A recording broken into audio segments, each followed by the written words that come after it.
Di kes pertama melibatkan penyimpangan gas petroleum bersubsidi LPG, dan kes kedua melibatkan minyak masak paket bersubsidi.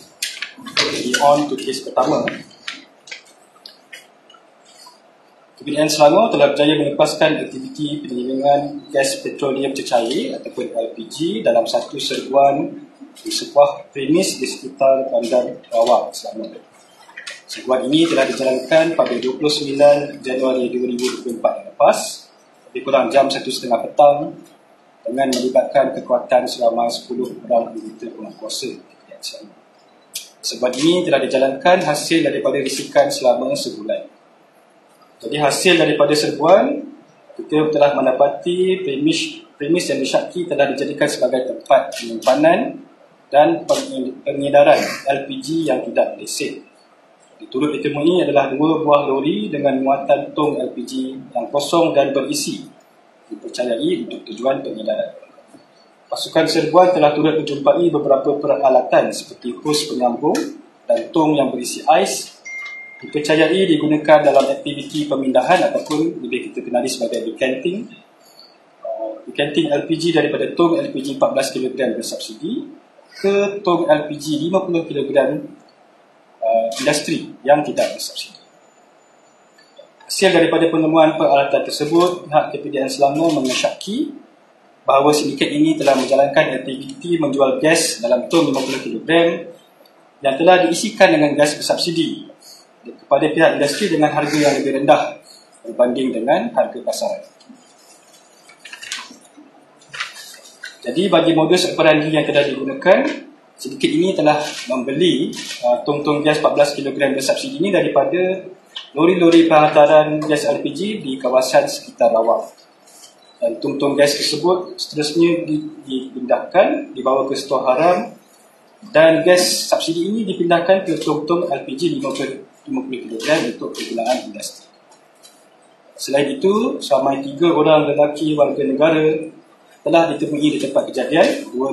Dua dipercayai sebagai pemandu lori dan seorang lagi disyaki individu yang bertanggungjawab di atas aktiviti yang telah dijalankan di tempat tersebut.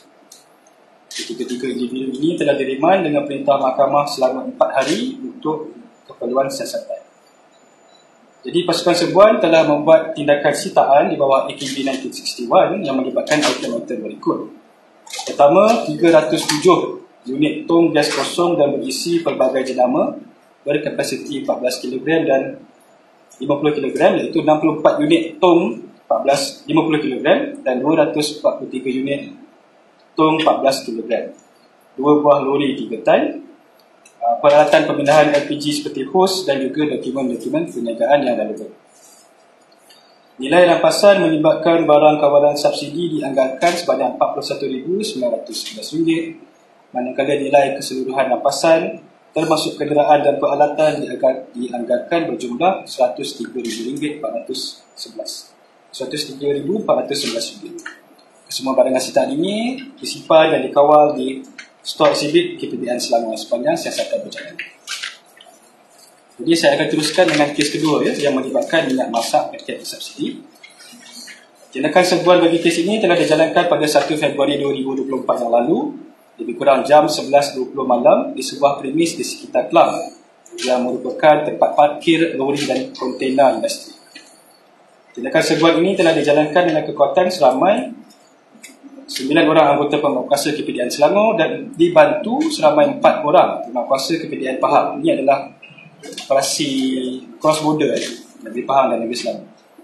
Premis ini disyaki telah menjalankan aktiviti memindahkan barang kawalan minyak masak paket 1 kg bersubsidi tanpa lesen yang sah.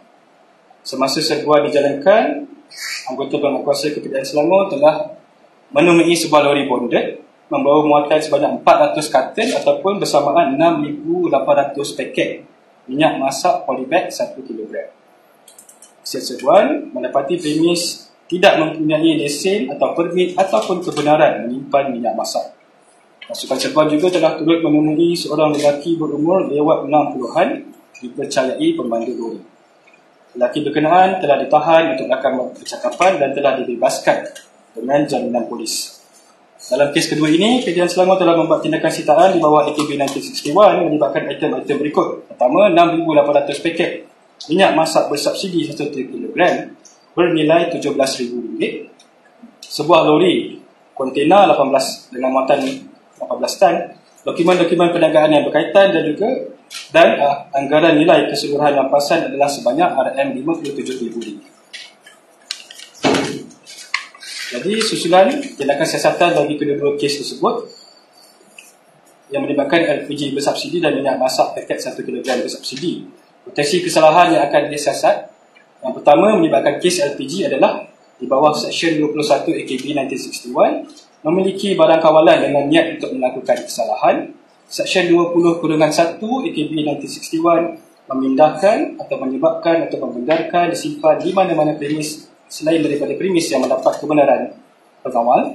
Peraturan 3/1 Peraturan Kawalan Bekalan 1974 berurus niaga barang kawalan tanpa lesen dan dibaca bersama Peraturan 18 PPKB 1974 menjalankan apa-apa perdagangan atau perniagaan melibatkan barang kawalan berjadual, dalam kes ini LPG, tanpa kelulusan daripada pengawal. Manakala potensi bagi kes kedua iaitu minyak masak paket di bawah Seksyen 21 AKB 1961 memiliki barang kawalan dengan niat untuk melakukan kesalahan. Seksyen 20/1 AKB 1961 memindahkan atau menyebabkan atau membenarkan disimpan di dalam mana-mana premis selain tidak mendapat kelulusan pengawal. Dan Peraturan 3/1 PPKB 1974 berurus niaga barang kawalan tanpa lesen. Hukuman bagi kesalahan ini jika disabitkan kesalahan bagi individu boleh didenda tidak melebihi RM1 juta atau penjara tidak melebihi 3 tahun atau kedua-duanya sekali, atau bagi syarikat sekiranya sabit kesalahan boleh didenda tidak melebihi RM2 juta ringgit. Jadi di sini saya ingin mengambil kesempatan untuk memberikan amaran dan menegaskan bahawa KPDN tidak akan berkompromi dengan mana-mana pihak yang didapati terlibat dalam aktiviti sindiket ini. KPDN Selangor akan terus komited untuk mempertingkatkan aktiviti penguatkuasaan serta pemantauan bagi memastikan aktiviti-aktiviti perdagangan yang merugikan negara dapat terus dibendung, terutamanya di negeri Selangor. Orang ramai yang mempunyai sebarang maklumat berhubung aktiviti penyelewengan atau sindiket boleh menyalurkan aduan yang lengkap kepada pihak KPDN melalui saluran-saluran kami yang sedia ada, sama ada melalui WhatsApp, portal e-aduan KPDN, call center maupun aplikasi Easy Adu KPDN. Sekian, terima kasih.